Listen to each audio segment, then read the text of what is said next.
Boa noite. Boa noite. Deixa eu só me Pessoal, ajeitar.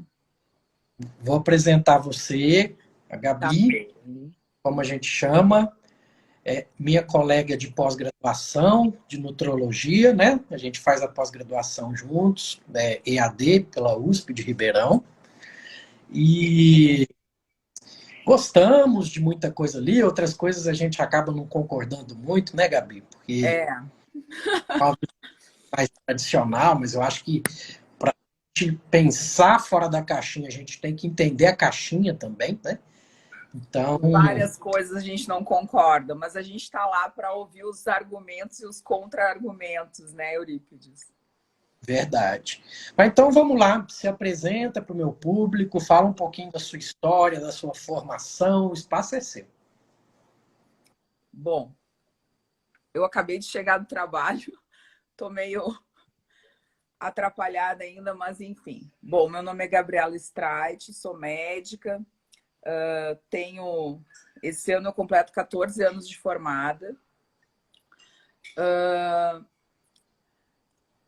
Fui uma médica tradicional, uma médica, vamos dizer assim, uma médica ortodoxa nos últimos, em todos os 10 anos de formada que eu tive. E nos últimos 3 anos eu comecei a tentar ver a medicina de uma forma um pouco diferente, comecei a ver os pacientes de uma forma diferente, e aí a gente acaba precisando ver a medicina de uma forma diferente, que foi com a descoberta de que a maioria dos pacientes que a gente acabava tratando, que a gente acabava vendo, eles nunca tratavam a causa, eles sempre tratavam os sintomas, que eu acredito que tu também via muito isso, né? Então, a partir daí comecei a cada vez ficar mais curiosa, entender o porquê que a gente interagia tão pouco com as causas e interagia tanto com a sintomatologia. A minha formação primeira, eu fiz formação em emergência, trabalhei bastante tempo em emergência, fiz residência de emergência, gostava dos pacientes dos agudos graves, e depois de um tempo fiz toda uma formação em terapia intensiva, fiz pós-graduação, trabalhei muito tempo, fiz prova de título em terapia intensiva. E também é na verdade, o agudo crítico e que se torna depois um crônico crítico, que a gente também não trata causa nenhuma, a gente trata só o sintoma. Então, o paciente está com uma acidose, vai lá e dá um bica. O paciente está com nova infecção, vai lá e trata com antibiótico. O paciente está com uma hipercalemia, a gente vai lá e dá enfim, faz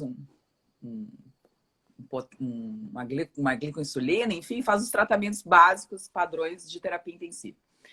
E a gente não entende nunca a causa, né? Por que aquele paciente parou na UTI, o que descompensou, quais são as causas básicas, porque sempre quando o paciente é crônico, e eu vou falar muito de doença crônica, porque eu sempre trabalhei em terapia intensiva clínica, a grande maioria dos pacientes, como eu digo, são pacientes hipertensos, diabéticos, que começaram tudo com doença do refluxo, depois desenvolveram uma diabetes, desenvolveram uma hipertensão, e aí tiveram um infarto, ficaram com insuficiência cardíaca, tiveram uma alteração, uma lesão renal, desenvolveram uma doença renal crônica. Esses pacientes, a história se repete muito, né, Eurípides? Então, assim, eu acho que isso foi o que mais me chamou a atenção. Assim, um paciente que chegava doente 1 ano, passava 2, 3 anos, retornava a ficar doente, né? Então, isso começou a me chocar muito, porque baseado nisso, o que a gente estava contribuindo para a saúde desses pacientes? O critério de saúde, né? As pessoas falam tanto em saúde, mas o que é saúde, né? É ausência de doenças ou é um bem-estar físico, mental e espiritual? Que é o conceito que a gente fala bastante, né? Se tu chegar, eu já dei algumas palestras, a gente pergunta assim, quem é que tem saúde? e quem é que é saudável, né? São conceitos diferentes, assim. A gente entende por saúde não estar doente, mas assim, quem é que se sente realmente saudável? Quem é que dorme bem? Quem é que suplementa adequadamente? Quem é que pratica atividade física? Quem é que controla a mente, o estresse, medita, estuda, consegue ter concentração para suas atividades da vida diária? Quem é que está sem queda de cabelo, com a unha boa? Quem é que não está com uma barriguinha? Então, essas coisas são muito interessantes quando a gente vai falar do conceito de saúde e de doença. E foi isso que acabou me chamando a atenção, foi isso que acabou fazendo com que eu mudasse o meu foco da medicina tradicional, ortodoxa, como eu digo, para a medicina integrativa oriental, vamos dizer assim, que é um conceito mais holístico, que é um conceito mais da Ayurveda, que é o conceito mais do ser complexo e completo individual, né? Que cada um tem a sua individualidade e a gente tem que tratar os pacientes de acordo com a sua individualidade, não como um todo. A gente aprende muito na faculdade essa coisa do contexto do global, né? Então, assim, os ensaios clínicos são randomizados e a gente consegue fazer com que aquele resultado seja extrapolado para o todo, mas a gente não tem o todo. A gente tem um paciente por vez na frente, a gente tem uma pessoa que tem uma genética, tem uma influência do ambiente, tem uma influência até do que a mãe fazia quando estava grávida. Então, essas É coisas... a avó, né? É a avó. Exato, tirando toda aquela parte da família, mas assim, eu digo até influência, assim, uma mãe que trabalhou como frentista, uma mãe que trabalhou num curtume, uma mãe que, sabe? Então, essa influência é muito importante e às vezes a gente não dá bola, a gente não pergunta, as pessoas também não acham que não tem muita relação. Então, foi aí que eu caí nesse mundo novo, né? Dessa medicina nova. Para quem não conhece, então, eu tenho vários pacientes que estão ali. Eu chamei o Dr. Eurípides, ele é coloproctologista, uma especialidade que às vezes a gente fica um pouco receosa. O que um cirurgião coloproctologista tem para falar, né? Eu tenho tudo para falar, porque o Dr. Eurípides, ele é especialista em microbiota, então ele trabalha bastante também com essa parte de microbiota, fez diversos cursos de modulação intestinal. Então, acho que tem tudo a ver com o nosso assunto de hoje, com a nossa live de hoje, assim, que é um assunto que muita gente vai no consultório. E eu acredito muito, Eurípides, não sei se tu concorda comigo, mas que todas as doenças começam no intestino. Sem dúvida. Não tenho dúvida disso. O desequilíbrio começa ali, né? E é o que a gente põe para dentro. E a conta chega. Diferente das outras coisas, a conta chega. Pode demorar. Mas... E no seu caso, Gabi, não foi nenhum problema de saúde, então não. Você realmente... Na verdade, pois então, Eurípides, na verdade eu sempre fui uma obesa. Desde pequena, desde sempre. Então eu tenho Parece. não, mas as minhas fotos da formatura são chocantes, assim, eu tive uma história muito próxima sempre com a obesidade. Eu fui uma criança obesa, eu fui uma adolescente que aí eu dei uma espichada e aí, por adolescente, a gente sempre quer fazer dieta, sempre quer tomar medicamento. E na nossa época tinha bastante medicamento, não é como é hoje, né? Então, existia os fagolipos, tu lembra disso, né? Desobese, fagolipo, tinha muita coisa que a gente conseguia sem receita médica. E eu era uma adolescente, como todas as outras, queria, na verdade, ter um físico aceitável, porque a gente procura sempre a aceitação durante o período da adolescência, todos nós, né? Não são nós só os nossos filhos. Hoje mudou um pouco o conceito, porque tem muita aceitação maior, assim, mas na nossa época a gente tinha que seguir um padrão, né? E eu fui uma adolescente mais magra, mas como eu sempre fui muito grande, eu sempre fui muito corpulenta, eu sempre tive uma tendência, eu tenho uma tendência muito a engordar.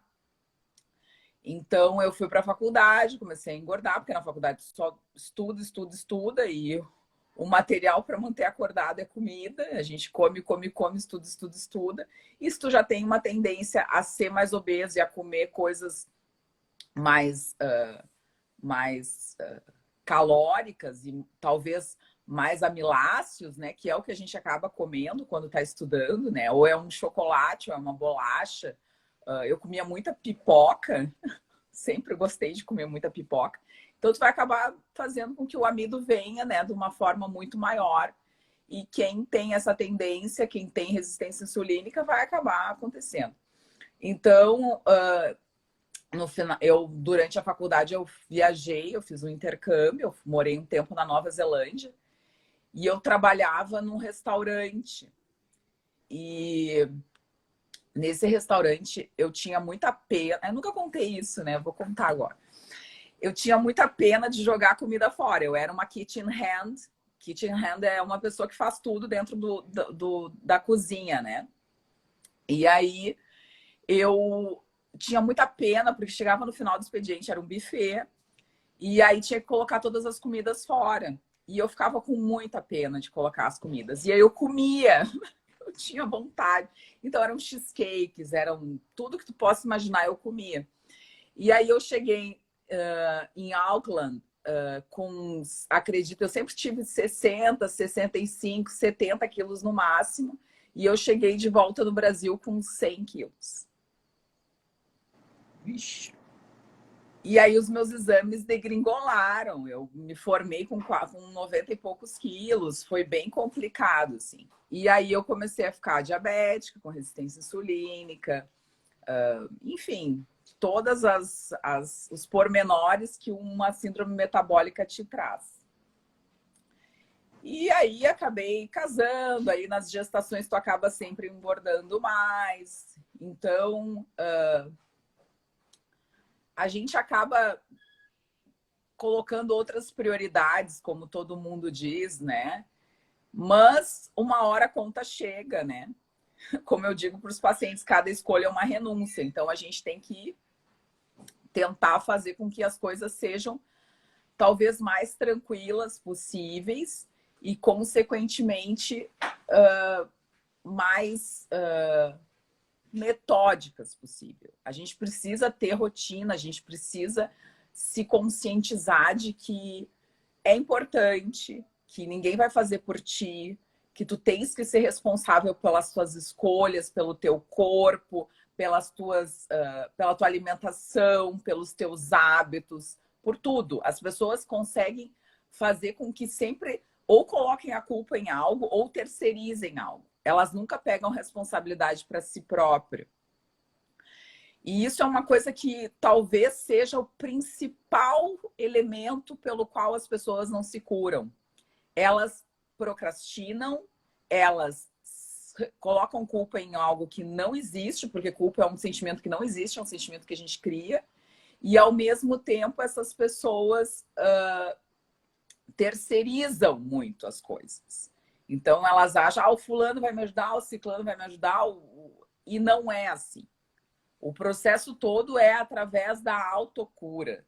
O processo todo é através da responsabilidade pelo seu corpo e pela sua mente e pelo seu espírito.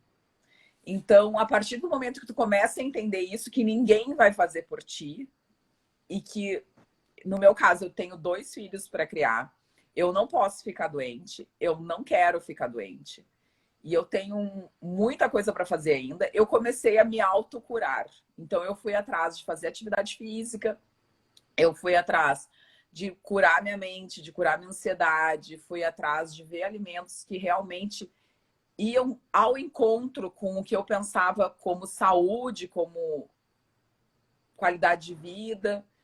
E, enfim, as coisas foram se acertando, foram dando certo, e aí eu comecei a passar isso para os pacientes, porque tu és o melhor espelho, né? O melhor incentivo. As pessoas vêm atrás do que elas acham que dá certo. Então, foi ali. Aí eu tive um episódio de conhecer o Dr. Souto, Meu marido já era paciente dele, aí eu comecei a estudar muito sobre low carb. Conheci outras pessoas, enfim, fiz vários cursos. Então, foi isso, assim, na verdade, eu sou a prova viva de que ter diabetes, ter resistência insulínica, ter síndrome metabólica, ser obeso não é um prognóstico eterno, não é um prognóstico fechado. Tudo, tudo, absolutamente tudo, de cefaleia a câncer pode ser mudado.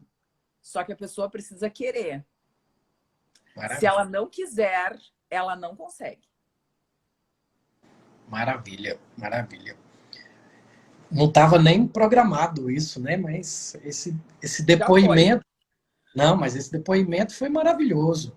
E a gente está num grupo lá de WhatsApp que tem muitas pessoas, né, que concatenam com essa ideia. A Kátia Fávero, que mostrou lá como é que ela estava e como ela está hoje. Você não acredita que é ela. O Sim. Túlio também. Então, assim, a gente acaba agregando nessas pessoas. Isso estimula a gente a querer melhorar cada vez mais e querer ajudar cada vez mais, né? Porque, assim, eu saí dessa caixa e não estou mais doente. Vamos lá, gente, vamos, sai também. E o exemplo empurra, né? Porque na minha família já teve muitos que melhoraram a saúde também, depois que viu a minha melhora, né? Eu, graças a Deus, não precisou vir doença, mas sobrepeso, pré-diabetes, isso aí tudo eu tinha e falei, deixa pra lá, depois eu cuido. Mas o depois pode ser tarde, né? Exatamente. E a gente vê muito isso com muita frequência, né? Os pacientes entram no consultório já tendo diversas experiências com outros médicos, com dietas, com...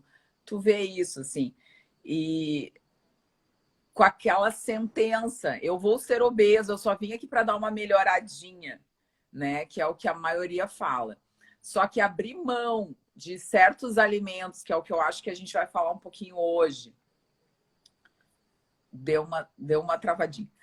Abrir mão de certos alimentos, abrir mão de certos hábitos, abrir mão de certos prazeres, porque as pessoas, a maioria nem come por vontade, ela come por prazer, porque ninguém tem fome full time, ninguém tem fome de 3 em 3 horas, ninguém. Não, se a pessoa tem uma hipoglicemia reativa, dá para tratar também. Ninguém tem fome de 3 em 3 horas. A gente vai falar, eu acho que um pouco sobre isso, sobre essa estratégia mais paleo, né? Que é uma estratégia de uma dieta com a restrição desses alimentos que tenham antinutrientes, mas ninguém come. Os nossos ancestrais não comiam.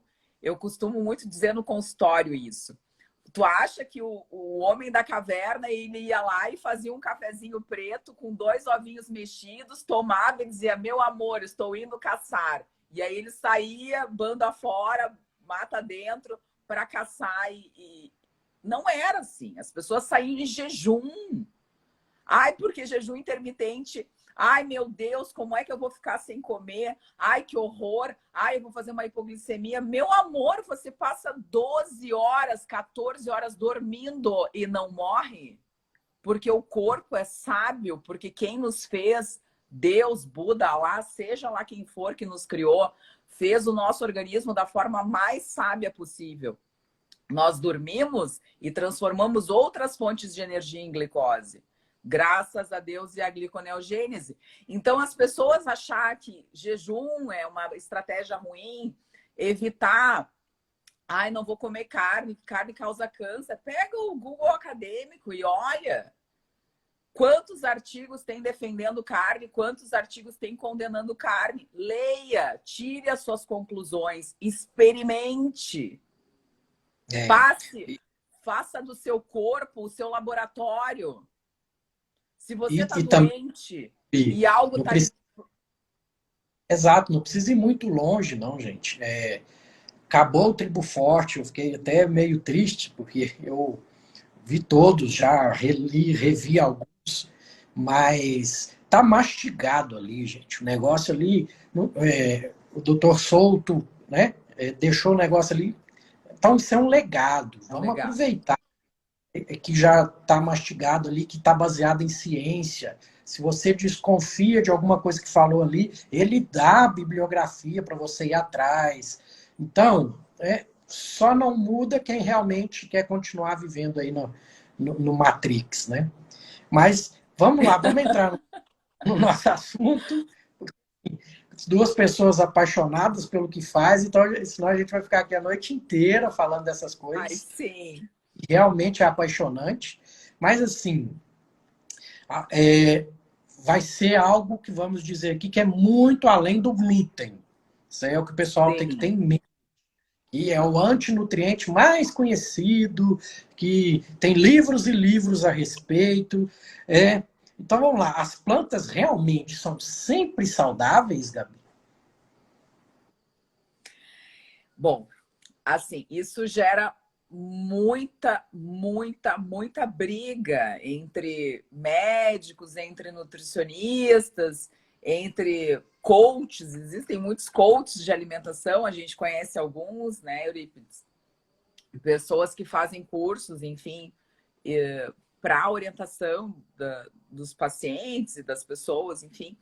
Então, assim, que a gente, como a gente vinha falando sobre essa parte da dieta paleo, né? Eu acho que o que mais a gente tem que refletir e o que mais a gente tem que entender é que nós viemos de algo. Nós surgimos de algum lugar. Nós evoluímos baseados em algo, em algum conceito, em algum contexto, que foi o nosso passado caçador-coletor. Então, assim, como eu sempre costumo dizer, né? Nós não tomávamos cafezinho preto, nós não comíamos ovos mexidos, nós saímos, os bandos eram formados na época do período paleolítico por homens e mulheres que não eram velhos, mas não eram velhos porque eles não tinham AVC, porque eles não tinham infarto. Eles não eram velhos porque eles morriam de trauma, caía e quebrava uma perna, não tinha mais o que fazer, ou eles tinham uma infecção e acabavam, um bicho acabava picando, enfim, e eles morriam disso.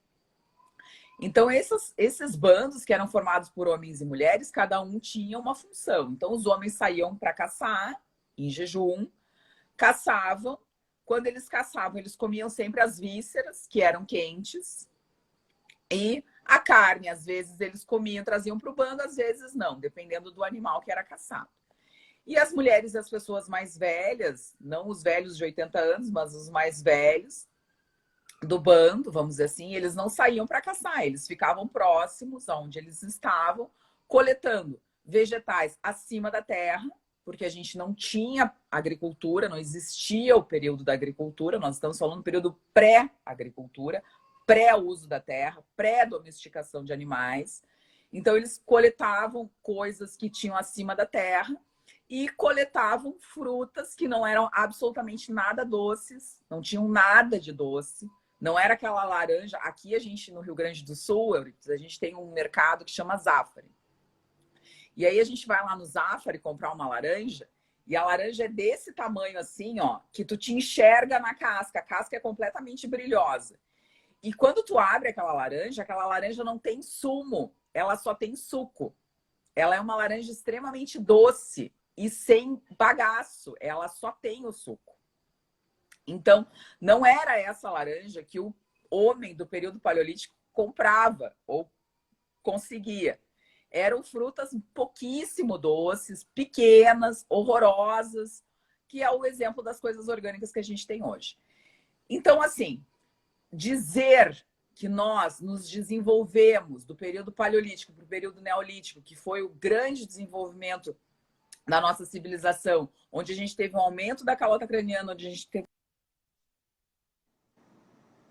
conceito de neuro, e isso fez com que a gente conseguisse desenvolver a nossa capacidade de cognição, de raciocínio, enfim, e aí, a partir dali, no período neolítico, desenvolver outras técnicas, a agricultura entra nelas, a domesticação dos animais, enfim. Não é congruente a gente dizer que a gente se alimentava e se desenvolveu de uma forma boa, comendo trigo, comendo batata, comendo grão, comendo arroz, enfim. Não foi. Infelizmente ou felizmente, não foi assim que aconteceu. Então, a gente achar que plantas que, teoricamente, existem e que hoje a gente come, grãos principalmente, ó, a gente vai entrar até num assunto que é extremamente polêmico, mas grãos não são feitos também para serem consumidos, sementes não foram feitas para serem consumidas e alguns vegetais não foram feitos para serem consumidos. A gente entender que o nosso desenvolvimento se deu apesar dos vegetais, apesar dos grãos e apesar das sementes. Interessante, então, Gabi, só para completar esse raciocínio, que o pessoal dessa época aí, como é que eles sabiam se aquela planta era comestível ou não? Comeu, morreu? Não, essa eu não vou comer. Entendeu? Então era tentativa e erro. E algumas plantas conseguiu domesticar, né? O que é domesticar? É fazer com que ela tenha menos antinutrientes, que vai te agredir menos, e eles optavam por plantas, por isso, quando não tinha caça. Aí vai fazer o quê? Eu vou comer o que aparecer, uma frutinha, um negócio, para eu ter um pouco de energia para conseguir caçar. Até isso era para caçar. Para o quê? Para buscar carne, vísceras. E até foi assim que se desenvolveu também a nossa cultura dos grãos, a nossa cultura das sementes, porque são períodos de escassez. Proteína animal não é algo fácil, não é algo assim. Até hoje, se a gente for perceber o que as pessoas realmente comem, o que elas compram, é muito mais barato comprar 1 quilo de farinha, é muito mais barato comprar 1 quilo de arroz do que comprar 1 quilo de carne, independente da carne. Porque tem gente que não come fígado porque era obrigado a comer fígado. Mas, enfim, a gente nem vai entrar nesse mérito. Mas um excelente tipo de carne é o fígado, que é um pouco mais barato. Mas se a gente for comparar, é muito mais em conta a gente acabar comendo comendo 1 quilo de arroz, comprando 1 quilo de feijão, comprando 1 quilo de trigo, comprando amiláceos, comprando outros tipos de carboidrato que são mais em conta. Então, isso é muito interessante, porque é o que acontece na época do período paleolítico e do período neolítico. A gente fazia escolhas pela escassez. E foi aí que acabou se fazendo todo esse processo de utilizar das verduras, dos cereais, dos integrais, dos grãos, enfim, para a alimentação, para complementar o que estava faltando em períodos de escassez, porque a gente não viveu todo o tempo em período de fartura, em período de bonança. Nós vivemos em períodos de escassez. Nós tivemos guerras, nós tivemos aumento da população e pouca agricultura, pouco desenvolvimento. Nós vivemos períodos assim. Tanto que o que a gente vem passando, existe a teoria de que as pessoas comeram lá o morcego, enfim, que veio tudo isso que aconteceu por talvez um país com escassez, que é a China, é um país com escassez. A China eles comem coisas diferentes porque eles têm escassez do montante, apesar de importarem tudo para o mundo inteiro, comida eles ainda têm uma dificuldade. E talvez seja por isso que a gente esteja vivendo esse momento tão difícil da nossa história, por falta de comida. Verdade. Outra prova de que, vamos dizer assim, que não é feito para isso. Vamos falar o português real aqui, porque deixa a polêmica para lá, vai ter vegano brigando com a gente, mas para você comer feijão, você pode pegar ele, pôr na boca e comer, ou você tem que cozinhar, porque o fato de você cozinhar, você já neutraliza muito desses antinutrientes para conseguir comer aquilo ali. Isso já mostra pra gente que tem alguma coisa errada aí, né? Exatamente isso. E assim, eu vou falar uma coisa muito ruim, mas que é verdade, tá?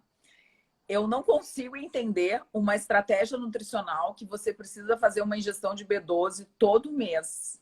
Eu não consigo entender você ter uma estratégia nutricional que você precisa suplementar ferro. Porque o feijão, as pessoas acham que o ferro do feijão está biodisponível. 30% do ferro tem biodisponibilidade, 70% não tem. Então, quando você come aquele feijão e acha que tá, ó, tô abalando, vou ficar bem na minha anemia. Lê do engano. Não existe a biodisponibilidade que você pensa no feijão, porque ela não está ali disponível. Então, quando você... E sabe o que é o pior, Euripides, que eu fico pensando? É que, assim, é tanto trabalho que a gente lê. Tem uma revisão da Nutrients maravilhosa, que até o Henrique Altran colocou no grupo. E eu já tinha lido, mas ele me relembrou. Eles mostram a lectina, né, que é um dos principais, na verdade, antinutrientes do feijão, né? Então, assim, mesmo colocando de molho de 12 a 18 horas e depois fazendo decocção, fazendo a fervura, ele perde até 40% só de lectina. Então, assim, a gente achar que a gente está tirando o antinutriente do feijão, a gente achar que deixar de molho, trocar água, deixar de molho, trocar água e depois fazer, colocar na panela de pressão, que isso está tirando no antinutriente, a gente não falar isso para um paciente, isso é grave. Se você for olhar, eu nem vou falar o nome, mas assim, se você for olhar os vídeos no YouTube, eu até fui olhar, porque eu sempre olho os prós e os contras. As pessoas acham que eu só estudo o que eu acho que é legal. Eu leio tudo, eu vejo tudo, porque eu gosto de argumentação. Eu acho que a gente só cresce quando a gente... Eu fiz um curso de bioquímica com o Dr. Pacileu, eu não sei se tu conhece, que é um médico vegano. Ele é um médico, ele é nutrólogo, ele é médico do esporte, ele é vegano, ele trabalha em São Paulo e tal. E eu fiz um curso de bioquímica com ele, que é vegano, eu ficava louca. Mas eu queria os argumentos e os contra-argumentos dele para a minha low carb. E aí eu não me convenci, eu cada vez me convenci mais de que low carb é a melhor estratégia nutricional. Então... E eu tô rindo por dentro aqui um pouquinho, porque eu imaginei lá, vamos pôr, lá no Paleolítico, alguém comeu um feijão sem cozinhar e morreu. Aí alguém vamos cozinhar aqui e ver o que é que dá. Não morreu, não. Então vamos comer isso aqui. Vamos lá, toca o barco que tá tudo certo. Então, entender que se tu olhar, isso que eu ia falar, se tu olhar no YouTube, alguns médicos, existem médicos veganos, eu não vou dizer que não, porque existem, mas assim, quando tu pega um vídeo de alguns médicos famosos veganos, e eles falando de antinutrientes de feijão, assim, dá uma vontade de rir, porque não tem argumento contra antinutriente. Antinutriente é algo que a nutrição estuda, que a gente estuda, que é sabido, e que se uma pessoa come feijão achando que vai tirar os antinutrientes, ela está redondamente enganada. A gente não tem como tirar determinados antinutrientes, independente do processo que a gente vai fazer em relação à preparação desse alimento. É simples. O pessoal tem que entender o seguinte, Gabi. A planta, ela não tem como se defender. A defesa dela é química. Claro. Então, ninguém quer ser comido. Nenhum ser vivo quer ser comido. A gente tem dente, a gente tem garra. Os bichos também. Os bichos caem na porrada um com o outro lá e vê o que dá. Tanto que tem um livro interessante, né? Zebras não têm úlceras, né? Não sei se você já ouviu falar desse livro. Naquele momento que a zebra está correndo, estressada, passa porque ela já está pastando, tranquila. Então, assim, a natureza é feita para isso, gente. É um ciclo. A gente tem que parar de brigar com a natureza. Parar de brigar com os nossos genes. Porque isso, para mim, você está brigando com milhões de anos de evolução. Não, e assim, ó, Eurípides, tem pessoas que comem grãos e que se sentem bem e que não sentem nada e que dizem, eu sou magro, como grão. E eu digo, que ótimo, eu te invejo.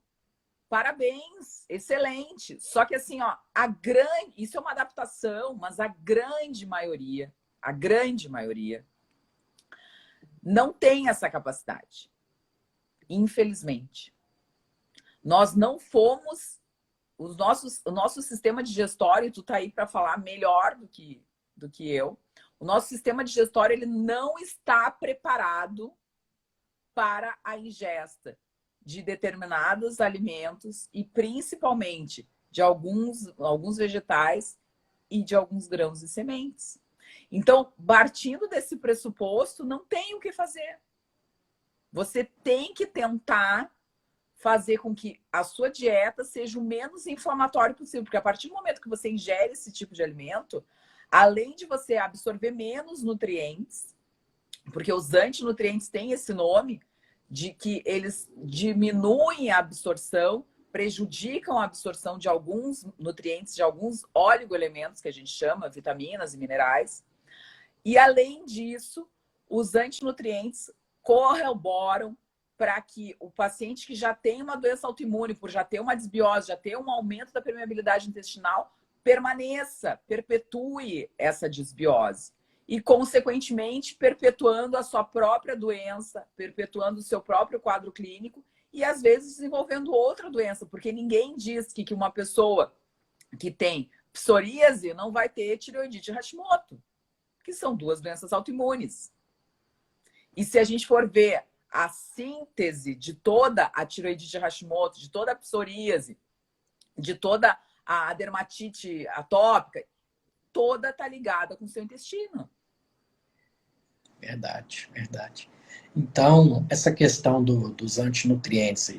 Ó, o pessoal entender, não estamos demonizando nada, nós estamos embasando em genética. Não preciso nem falar que tem um estudo controlado duplo cego. Não, está no livro de fisiologia, gente. Então, os fitatos, ou ácido fítico, etc., o que você acha que eles fazem quando a gente ingere eles? Pois então, os fitatos, que todo mundo fala muito, né? A gente pega muitas pessoas que defendem e que condenam. Eu não sei se contigo é assim, Eurípides, como é que é a tua percepção, assim? A gente tem tanta gente que traz trabalho e não... Porque, assim, em nutrição, em nutrologia, em nutrição, a gente não tem muito trabalho randomizado, bem feito, com duplo cego. A gente não tem isso. A gente tem trabalhos, a maioria, observacionais, né? E o que eu percebo, assim? Que as pessoas trazem esses trabalhos, dos prós e dos contras, e os fitatos eu acho que são... Não sei se é o maior expoente em relação a isso, assim, mas tem muita gente que traz muito trabalho em relação a fitato, a oxalato, a lectina, a saponina, enfim. Então, assim, a gente tem que entender que através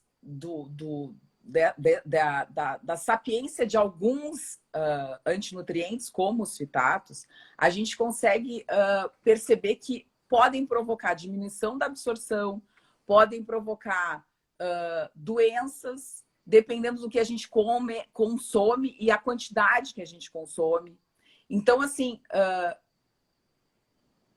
não existe algo unânime em relação a nenhum antinutriente, porque existem trabalhos sempre observacionais.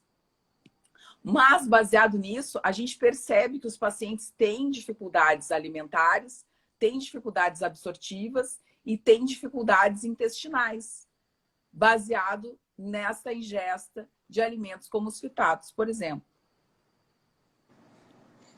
Eu falei para uma paciente, antes das lives, eu estava fazendo teleatendimento. Uma paciente que é paciente até em conjunto com o Sorrentino, e conversando com ela, é porque eu fiz o meu próprio leite de amêndoas, e conversando, e eu falando, quando você toma, você se sente bem? Ela, não, se eu exagerar, eu não sinto muito bem, não. Eu falei, então, seu corpo, né, o pessoal tem que começar a escutar o próprio corpo, né? Não é porque alguém falou que é saudável que vai ser saudável. E assim, esses óleos, esses leites de semente, né? Porque a gente até brinca, né? Semente não tem teta, né? Mas vamos lá. Esse leite de semente, você está triturando um embrião da planta que ela quer que vira um ser, que ela quer que cresça. Então, ali é onde tem mais antinutriente concentrado por metro quadrado. Porque tem bicho que come aquela semente, digere só uma películazinha que está em volta, e aquilo ali sai inteiro, puxando fósforo, puxando cálcio, porque ela quer para ela crescer, né? E junto com o cocô do bicho ali que já adubou, pronto, vai nascer uma planta linda ali. Você acha que isso, em altas concentrações nesses leites, vai ser benéfico a longo prazo? Pois então, uma das perguntas que me fizeram na caixinha de perguntas, eu tinha deixado uma caixinha de perguntas, né? E uma das perguntas que fizeram foram assim: qual era a diferença entre as sementes e os grãos, né? Porque as pessoas têm muita confusão, assim. Comer os grãos, quando a gente fala em grão, a gente não fala só de feijão, né? A gente fala da lentilha, da ervilha, do grão de bico, enfim. E quando a gente fala de semente, tem pessoas que comem semente. Semente de abóbora. Ontem ou hoje, uma paciente de manhã me perguntou: e a semente de abóbora, doutor, eu posso comer? Qual é a diferença do grão e da semente? O grão e a semente, eles têm o mesmo, vamos dizer assim, a mesma função, que foi o que tu falou. Eles só servem para uma única coisa, para germinar. Não é para comer. A diferença é que a gente adaptou grãos para serem consumidos na nossa vida diária. Então, a gente chama eles de alimentos, vamos dizer assim. E as sementes continuam sendo sementes. Que é, no caso, essa semente de chia que o pessoal come, semente de abóbora, que é o que a maioria do pessoal acaba consumindo. Mas, assim, o fundamento, a base de tudo é a mesma. É para germinar. Tanto que, como eu digo, tem alguns veganos que são um pouco mais, vamos dizer assim, um pouco mais instruídos em relação ao veganismo. E aí eles germinam os grãos. Sim, isso aí. Eu ia até comentar contigo. A questão é um outro jeito de você diminuir os fitoquímicos, mas eles Exatamente. estão ali.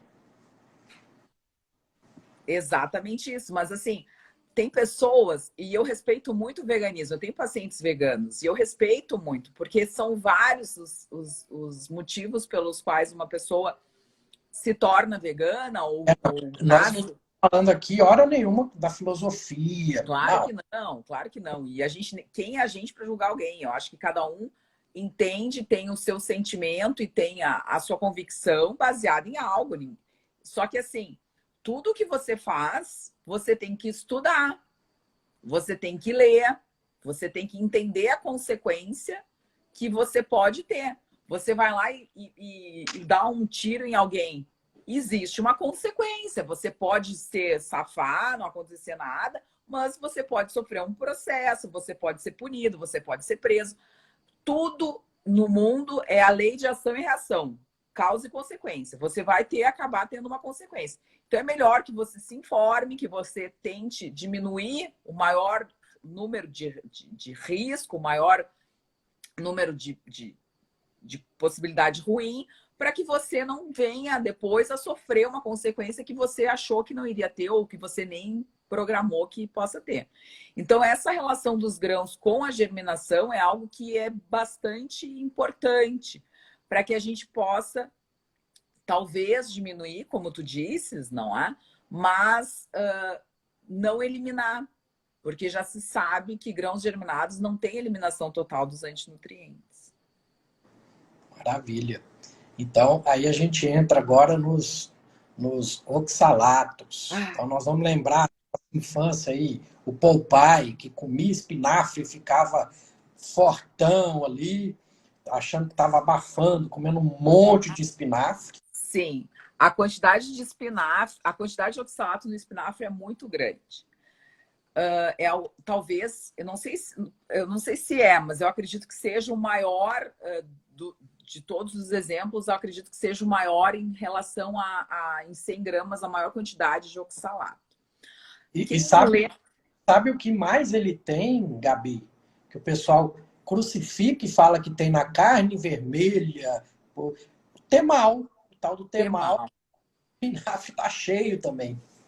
Pois então, assim, o espinafre, na verdade, a quantidade dele já é grande de oxalato, e se você tem uma tendência a formar cálculos por oxalato, se você tiver uma dieta que seja um pouco mais, vamos dizer assim, com um pouco mais de quantidade de cálcio, você está fadado a ter cálculo renal.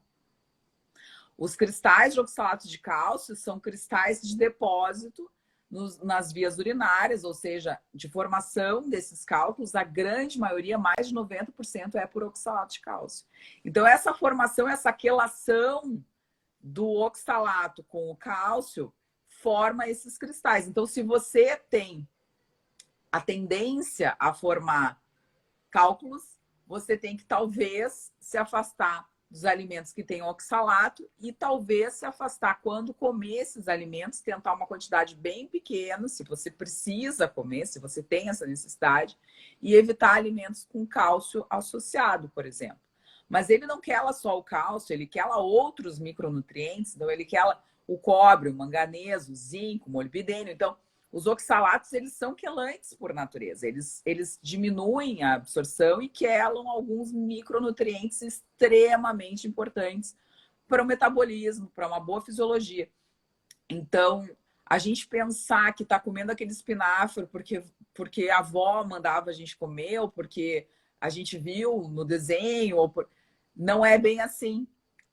Parece que coisas que são, vamos dizer assim, são inócuas, se a gente não tiver o conhecimento, a gente acaba se prejudicando. Então, alguns pacientes chegam com alimentações com bastante crucíferos, com brássicas, e a gente tem essa dificuldade de mostrar para o paciente, de fazer com que o paciente enxergue que esses alimentos, eles têm essa dificuldade. Então, o paciente, às vezes, chega com anemia por deficiência de ferro, e ele nem entende por que ele está com deficiência de ferro. Ah, mas eu estou comendo carne, doutora. Eu como feijão, doutora. Eu como como é que eles... a couve com o feijão e a laranja, né? E eu continuo com deficiência de ferro. Então, entender que esses mecanismos não são tão simples quanto parecem e que talvez um alimento rico em fibra, rico em grão, rico em vegetais que não são tão benéficos, prejudicam muito mais do que auxiliam, é algo que às vezes é muito difícil para os pacientes, não é? Verdade, verdade. Então, assim, por exemplo, hoje em dia, como que eu monto meu prato? A base é a proteína, sempre proteína. Eu, graças a Deus, não tenho nenhuma intolerância, então eu posso queijo, posso ovo, posso qualquer carne de qualquer bicho, vamos falar assim. E o resto eu costumo falar que é a perfumaria. Eu gosto de um tomate, que é uma fruta, né? Uma fruta com baixo teor de carboidrato. E eu boto as folhinhas ali também, mas não é a base da minha alimentação. Costumo falar que é a perfumaria só. E, querendo ou não sei se você vai concordar com isso, nós também aproveitamos desse estoicismo do nosso corpo. Ele precisa de um pouquinho de agressão para reagir. Mas esse pouquinho eu já dou para ele ali com a perfumaria. Então, não sei se você pensa desse jeito também. Na verdade, assim, ó, como eu comentei contigo, né, Eurípides, eu sou uma pessoa muito grande, né, e eu tenho muito músculo. Outro dia eu li uma frase que eu acho que até foi no grupo, que eu achei sensacional, até mandei para ele, assim, músculo é um luxo, né? Não é todo mundo que consegue ter uma massa muscular boa. Muitas pessoas chegam no consultório, eu não sei, no teu não, mas eu trabalhei bastante tempo com emagrecimento e trabalho ainda um pouco com emagrecimento, que o meu carro-chefe sempre foi emagrecimento. De uns tempos para cá eu tô tratando mais doenças, né? Mas as pessoas chegam no consultório querendo ficar grandes. Ah, eu quero hipertrofiar, como se hipertrofiar fosse assim, ó. Tá, apareceu um músculo ali super, sabe? As pessoas não têm ideia de como é difícil para o organismo fazer músculo, de como é difícil para o organismo fazer hipertrofia. Músculo é um artigo de luxo dentro do corpo. Então, as pessoas acham que é fácil construir. Não é fácil. Mas assim, ó, para ter músculo, a gente precisa comer proteína. A gente precisa lesionar fibra e colocar proteína, que é o alimento mais nobre que a gente tem. Mais, vamos dizer assim, o mais caro de todos, não só no mercado, enfim, mais caro para o organismo. o mais nobre, o mais artigo de luxo é a proteína. Então, pensando nisso, pensando que eu quero manter a minha massa magra, pensando que eu quero manter a minha quantidade de músculo, que é grande, eu sempre penso que eu vou comer a proteína. De uns tempos para cá, eu abandonei os crus. Uma menina colocou assim, Manuela Silva Souza: gente, vou viver só de sol e água. Em nenhum momento a gente está dizendo isso. Até porque nós não fazemos fotossíntese. Nós somos seres que precisamos de alimentos. Alimentos nutricionalmente importantes, ricos. E não de comida. A gente não precisa de comida. A gente precisa de algo que vá nos suprir, nos alimentar, nos nutrir. E não nos matar alguma vontade, algum desejo, algum anseio, alguma ansiedade, alguma compulsão. Não. Então, assim, eu sempre penso na proteína. Eu sempre penso, se eu vou comer uma proteína.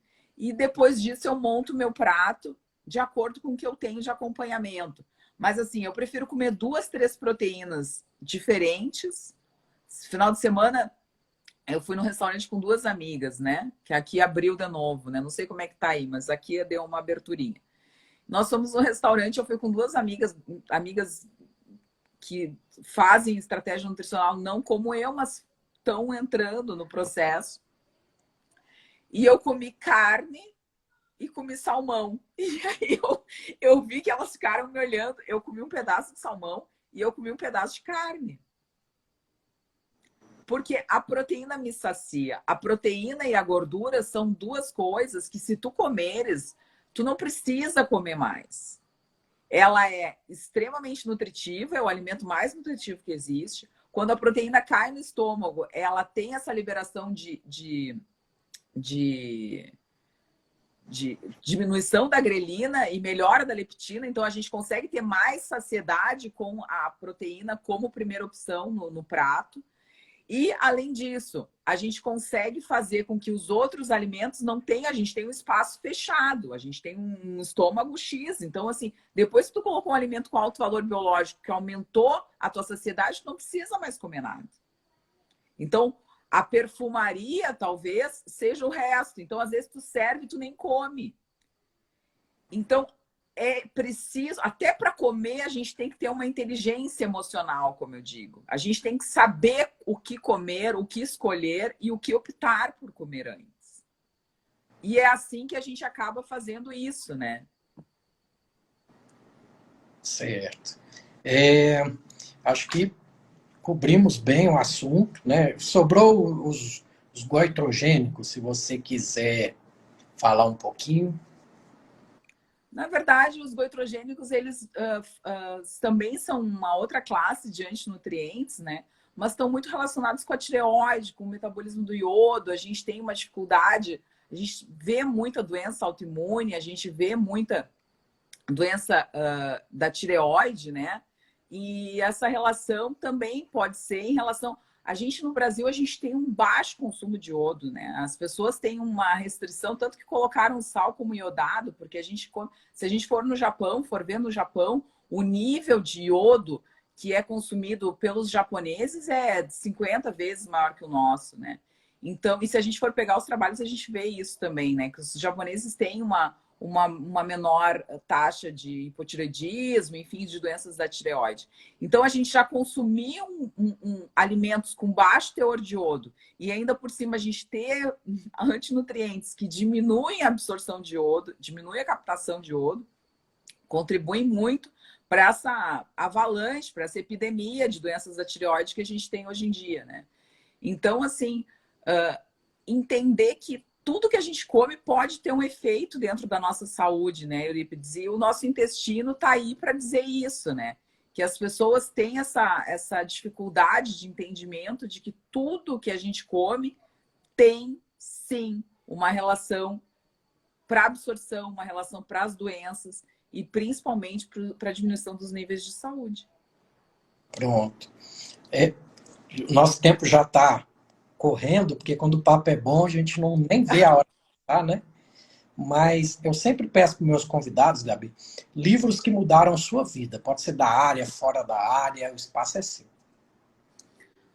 Bah, eu vou dizer o livro que mudou a vida de muita gente, né? Que é o livro do Gary Taubes, está lá em cima até na minha biblioteca, mas assim, é o Porquê Engordamos, né? Eu acho que é um livro que, se você não leu ou se você não quer começar a entender sobre low carb, quer começar a entender sobre estratégia nutricional que vai mudar a sua vida, que vai lhe fazer saudável, leia o livro do Gary Taubes, O Porquê Engordamos. Tire as suas próprias conclusões e, se você quiser, me mande mensagem, porque eu adoro debater. Eu acho que o Taubes é o cara, assim, eu acho que é o livro de início para todas as pessoas que querem ter uma nova visão, né? Que querem abandonar essa visão ortodoxa, não só da nutrição, porque nutricionistas já têm uma dificuldade.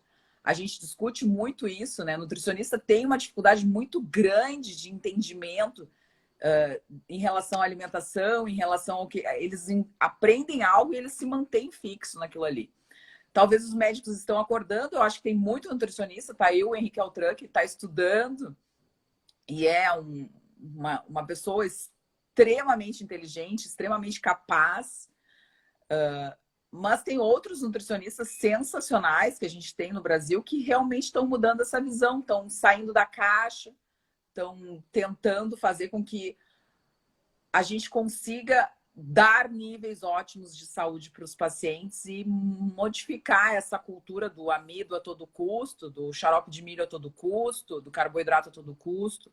Por que tratar um diabetes com insulina se a gente pode tirar a causa, que é o excesso de carboidrato, que é a resistência à insulina? Então, se você não leu, eu acho que o livro do Gary Taubes é o passo inicial para que a gente tenha uma visão um pouco diferenciada de tudo aquilo que a gente aprendeu e de tudo aquilo que a gente tem como conceito. Pronto. Só para, então, assim, para quem quer começar, já que você falou do Gary Taubes, o Gordura Sem Medo, da Nina Titus, também é um resumo histórico aí do que aconteceu aí com a nutrição. Exatamente. Tem muito livro bom, tem muita gente muito boa, mas, assim, em relação a antinutrientes, em relação ao glúten, né? Eu acho que os livros do Dr. Perlmutter são maravilhosos. Ele fala muito de glúten e doença neurológica. Agora ele tem outros livros também sobre glúten.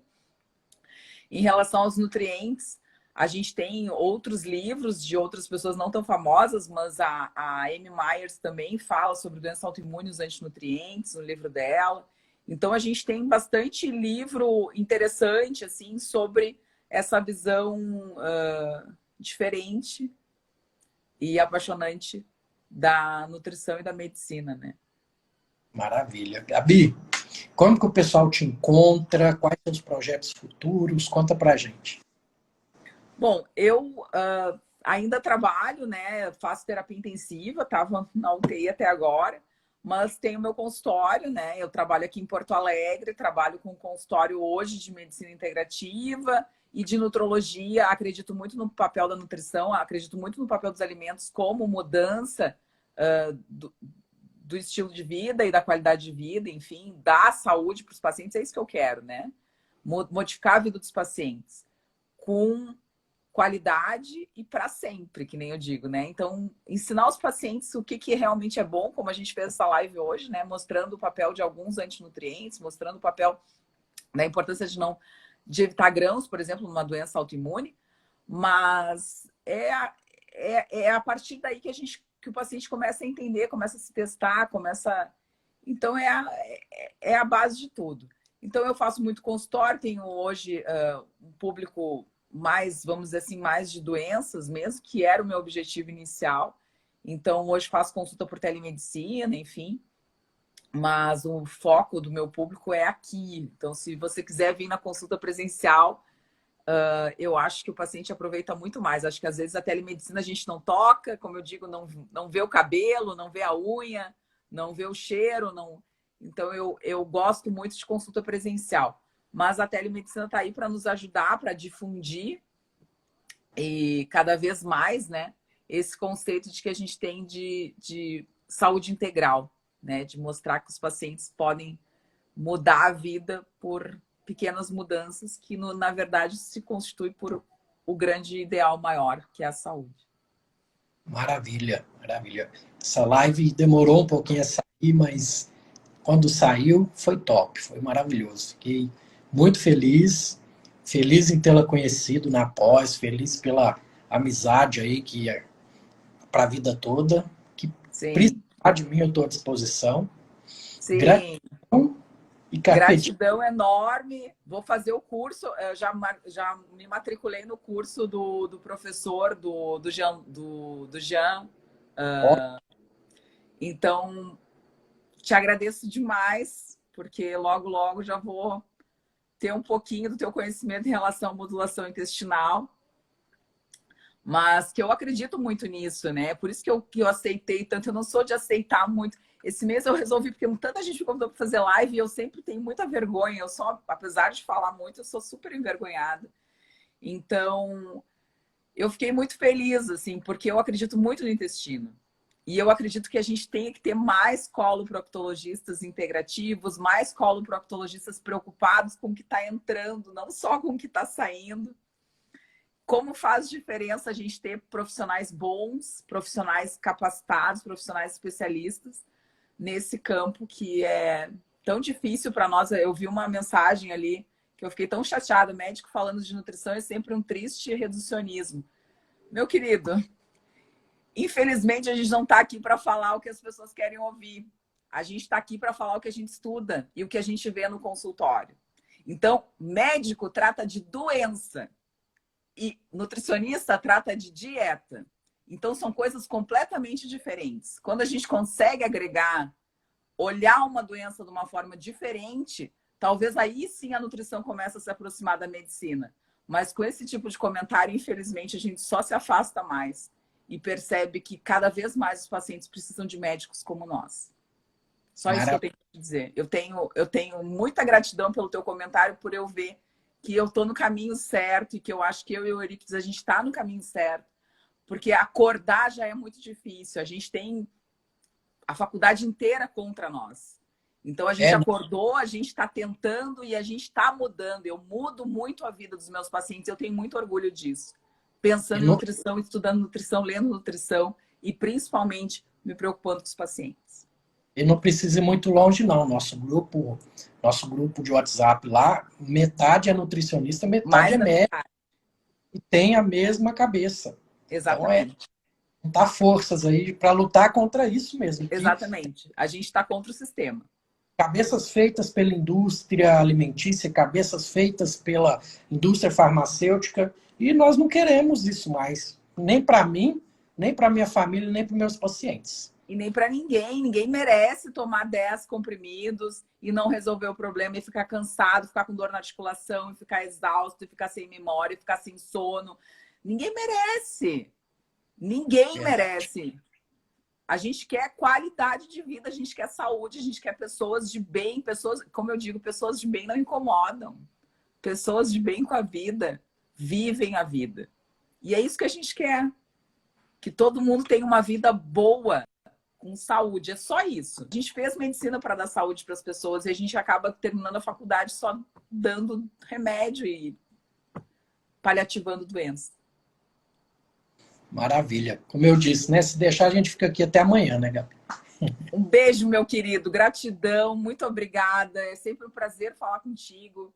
E até a próxima. A gente vai planejar alguma coisa, vai falar alguma coisa. Acho que isso é muito importante. Tá bom? Boa beijo noite. Grande. Sucesso sempre. Boa noite. Fica com Deus. Tchau, tchau. Tchau.